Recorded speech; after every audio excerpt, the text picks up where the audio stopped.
दैनिक चालू वार्ताच्या वर्धापन दिनानिमित्त उस्माननगरचे पत्रकार लक्ष्मण कांबळे यांचा रायझिंग स्टार उगवता तारा पुरस्काराने गौरव।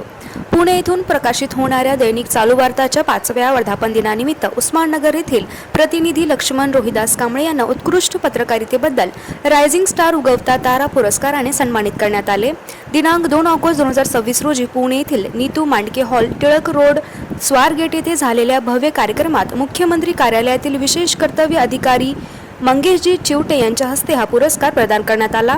दैनिक चालू वार्ताच्या महाराष्ट्रभरातील 350 प्रतिनिधींमधून उल्लेखनीय पत्रकारिता करणाऱ्या 40 पत्रकारांची निवड करण्यात आली होती। त्यामध्ये उस्माननगरचे प्रतिनिधी लक्ष्मण कांबळे यांचा समावेश होता। सामाजिक, शैक्षणिक, राजकीय, शेतकरी व सर्वसामान्यांच्या प्रश्नांना सातत्याने बातम्यांच्या माध्यमातून न्याय देत केलेल्या कार्याची दखल घेत दैनिक चालू वार्ताचे मुख्य संपादक DS लोखंडे पाटील व उपसंपादिका सोनाली कबाडे लोखंडे पाटील यांनी त्यांची या पुरस्कारासाठी निवड केली। या सन्मानाबद्दल विविध क्षेत्रातील मान्यवर, पत्रकार, सामाजिक कार्यकर्ते तसेच मित्र परिवाराने लक्ष्मण कांबळे यांचे अभिनंदन करून पुढील वाटचालीस शुभेच्छा दिल्या।